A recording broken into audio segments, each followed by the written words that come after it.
Bismillahirrahmanirrahim.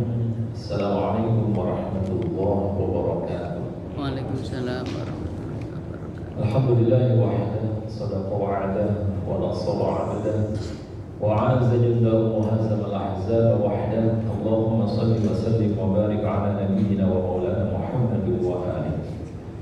Jamaah salat zuhur masih salahuddin yang dimuliakan oleh Allah. Bersyukur kita kepada Allah atas segala limpahan nikmat rahmat dunia serta taufik dan hidayahnya, sehingga siang hari ini setelah salat zuhur berjamaah Allah masih memberikan kesempatan kepada kita untuk hadir di majelis ilmu membahas satu ayat dari surat Al-Kahfi yang mudah-mudahan bisa menjadi bekal yang dapat menuntun kita untuk semakin dekat dengan Allah Subhanahu wa taala.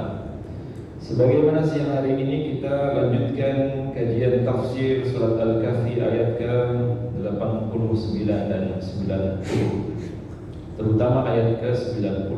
Ayat-ayat ini masih merupakan rangkaian dari perjalanan Zulkarnain. Jadi kisah Zulkarnain ini dipublish, diungkap oleh Rasulullah SAW atas respon beliau terhadap orang-orang Yahudi. Jadi sekelompok Yahudi ingin menguji validitas kenabian Rasulullah SAW. Ini orang benar-benar nabi atau nabi-nabian atau nabi palsu. Nah, ujian terbukanya apa? Diberikan pertanyaan. Salah satunya adalah kisah tentang Zulkarnain, yang sebelumnya Rasulullah itu tidak pernah mengetahui, apalagi memahami asal usul Zulkarnain. Jadi gara-gara orang Yahudi yang uji publik di hadapan orang banyak, karena orang-orang Yahudi ingin tahu, ya, Muhammad itu kalau memang benar-benar nabi, dia pasti tahu apa yang pernah terjadi, karena sumbernya langsung dari Tuhannya, dari Allah Subhanahu wa taala. Nah, pertanyaan yang diajukan oleh orang-orang Yahudi sebelum peristiwa terkait dengan Zulkarnain ini adalah peristiwa yang terjadi pada Nabi Musa alaihi salam, yang dimulai dari ayat yang ke-60 gitu. Bagaimana perjalanan Nabi Musa ketika bertemu dengan Nabi Khidir alaihi salam, sampai dijelaskan oleh Rasulullah begitu detail yang diabadikan oleh Allah di dalam Al-Quran, kemudian bersambung dari mulai ayat 80 hingga ayat yang ke-101 nanti, itu peristiwa tentang Zulkarnain. Nah, salah satu kehebatan Zulkarnain yang dianugerahkan oleh Allah Subhanahu wa taala adalah kemampuannya di dalam menjelajahi bumi. Kalau Nabi Musa jelas nabi. Nabi Musa itu bukan hanya nabi, termasuk juga raja, orang yang paling kaya dan mampu mengendalikan semua makhluk dengan izin Allah. Kendaraannya saja awan. Beliau kemana-mana dibawa oleh awan, dihembuskan oleh angin. Jadi bahan bakarnya itu angin, kendaraannya awan. Semua menjadi pasukannya. Jangankan hanya manusia, semua binatang tunduk kepada Nabi Sulaiman, termasuk juga jin yang ditakuti oleh semua manusia tunduk di hadapan Nabi Sulaiman. Pantas Nabi. Sedangkan Zulkarnain ini orang biasa, namun diberikan kekuatan oleh Allah, memiliki kehebatan. Di antaranya adalah dia punya kuasa. Dia memiliki kuasa untuk menghukum seseorang yang melanggar, dan kuasa memberikan, kalau sekarang mungkin apa ya, remisi kali ya, kuasa memberikan suaka, memberikan pengampunan kepada mereka yang berbuat kebaikan.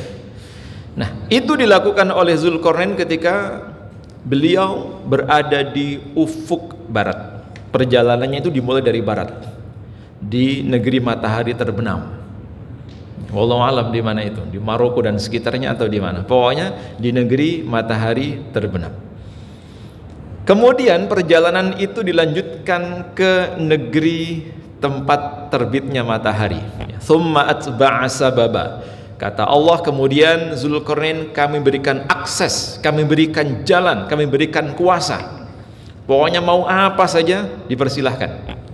Namun ya, yang harus kita ingat, Zulkarnain itu memang ditakdirkan oleh Allah sebagai raja yang memiliki kebijaksanaan dan keadilan. Jadi bukan berdasarkan hawa nafsu. Hukum yang diterapkan itu adalah hukum ilahiyah, hukum ketuhanan, hukum Allah. Ketika beliau berada di tempat yang merupakan tempat matahari terbit, kalau disebutkan di dalam ayat 90, hatta idza balagha matli'asy syamsi, hingga ketika Zulkarnain sampai di tempat terbitnya matahari. Kalau sebelumnya berada di ujung dunia paling barat, dia kemudian berada di ujung dunia paling timur. Wajadaha tatlu'u ala qaumin, didapatinya matahari itu bersinar di atas suatu kaum, sebuah negara. Lam naj'al lahum min duniha sitra, sebuah negara atau sebuah kaum yang tidak kami buatkan suatu pelindung bagi mereka dari cahaya matahari itu. Kalau kita melihat sababun nuzulnya atau keterangan dari beberapa tafsirnya, dijelaskan di situ mulai dari tafsir klasik hingga tafsir kontemporer. Yang dimaksud negara ini adalah memang negara yang tandus, gersang, tidak ada pepohonan, tidak ada tempat yang teduh bagi masyarakat untuk bermukim. Pokoknya mataharinya ini panas, ya panas banget, panas entang-entang. Tapi ada sebagian mufassir yang menjelaskan posisi Zulkarnain saat itu adalah berada di sebuah negara yang tidak pernah mengalami terbenamnya matahari. Mungkin kita sering mendengar istilah midnight sun, matahari di tengah malam. Jadi ada negara yang tengah malam masih bisa melihat matahari. Kalau kita kan nggak pernah ya, wong kita itu tinggal di garis khatulistiwa. Matahari itu lewat di negara kita, di atas IKN itu, sehingga musim kemaraunya dan musim penghujannya sama. 12 bulan dalam satu tahun dibagi menjadi 2, 6 bulan kadang hujan, 6 bulan kadang panas. Kalau sekarang posisi matahari ada di sisi utara, harusnya kemarau. Tapi ketika posisi matahari ada di selatan, kita mengalami musim penghujan. Nah, matahari ini sedikit demi sedikit bergeser ini. Bulan April dan seterusnya posisi di utara, nanti sampai puncaknya bulan Berdiding, bulan apa? Ya, sekitar Juli Agustus berdiding, karena posisi matahari paling utara. Jadi negara-negara yang ada di utara matahari itu panas. Ya, di utara khatulistiwa panas, sedangkan yang di selatan seperti Indonesia ini dingin. Nah, matahari berjalan sebentar lagi ke arah selatan. Negara-negara ini, mungkin saya pernah baca berita, ada 7 negara yang selalu mengalami siang ya. Tengah malam pun masih bisa lihat matahari, tidak pernah merasakan malam. Ini kalau kita puasa di sana bisa pingsan berkali-kali gitu ya.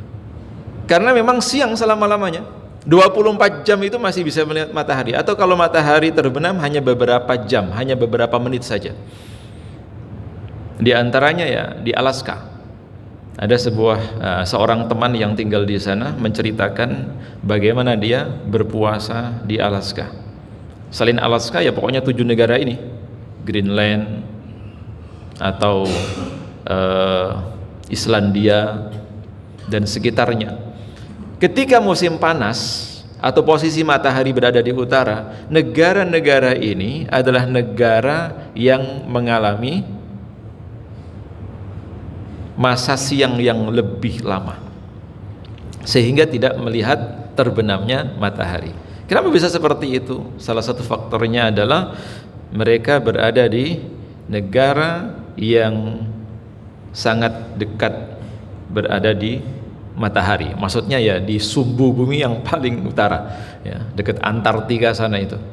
Tapi ketika musim dingin atau posisi matahari berada di selatan, negara-negara ini mengalami malam yang lebih panjang Enak ini kalau puasa Ramadan kok bulan-bulan yang malamnya pendek, baru saja sahur langsung berbuka.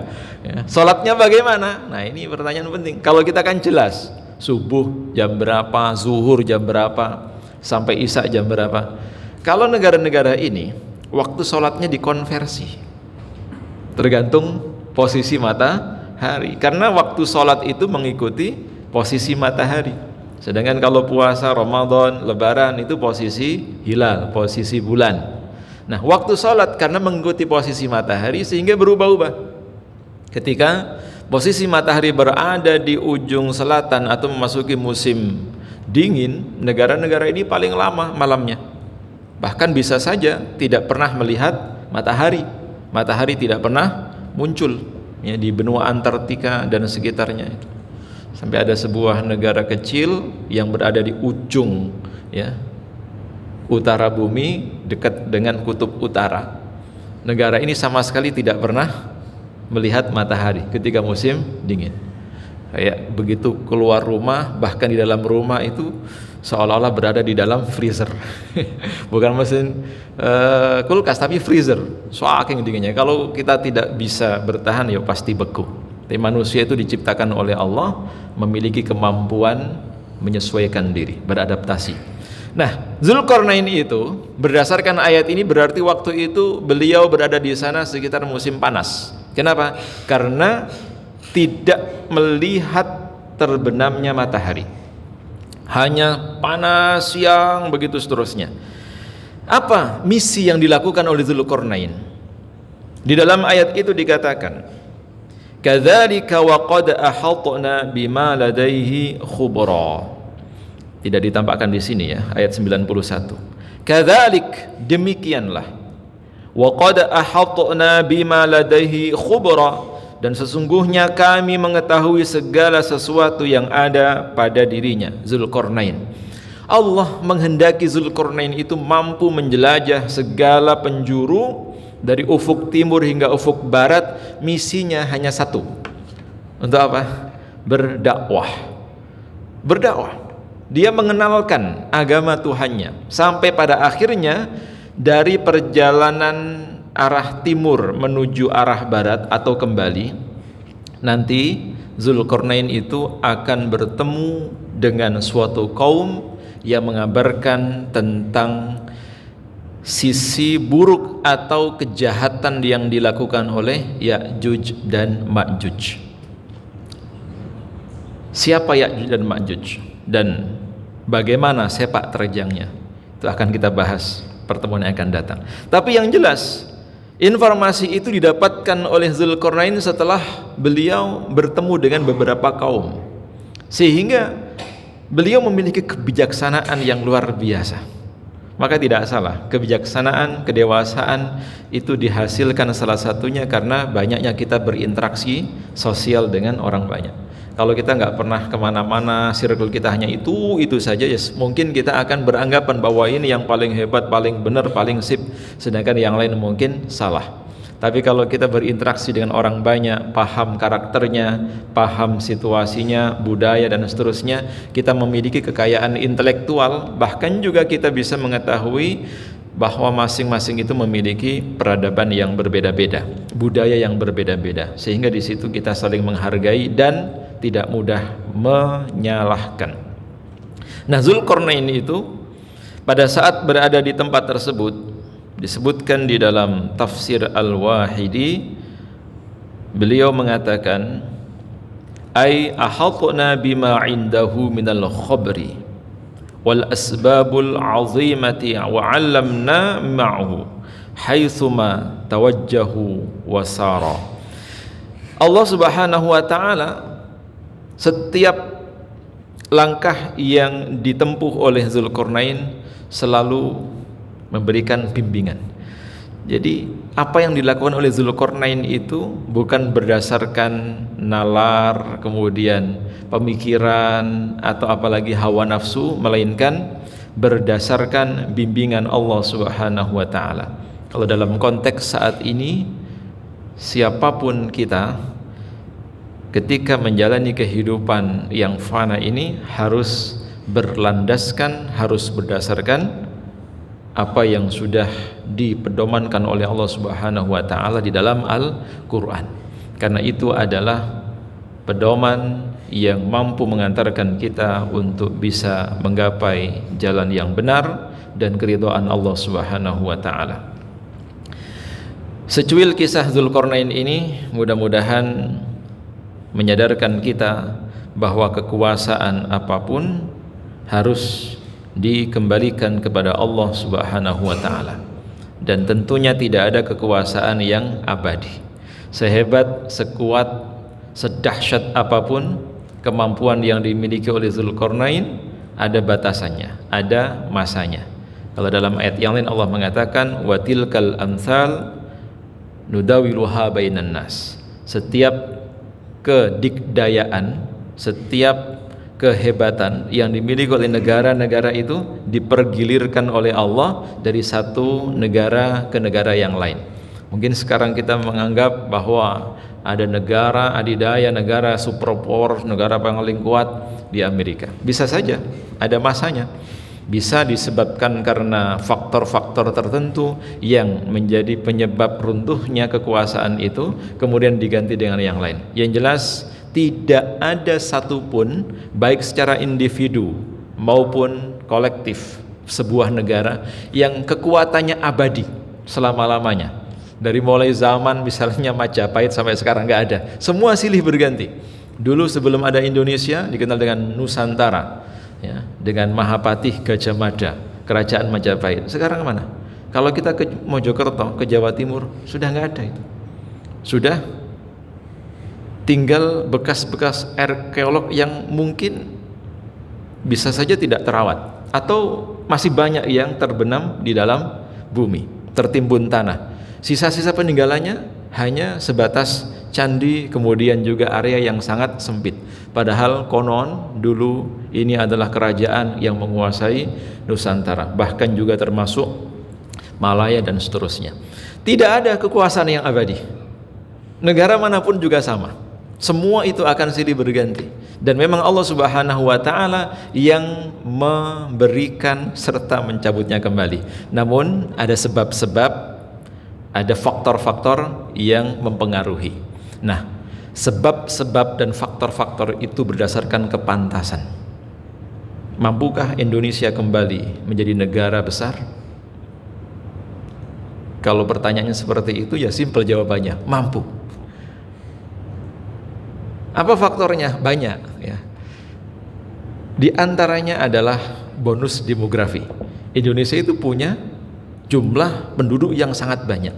Itu kalau betul-betul dimanfaatkan dengan baik, dengan SDM yang sangat bagus, tidak menutup kemungkinan Indonesia itu bisa menjadi negara yang besar. Tidak hanya banyaknya penduduknya, tapi juga kualitas penduduknya. Tapi kapan? Wallahu a'lam.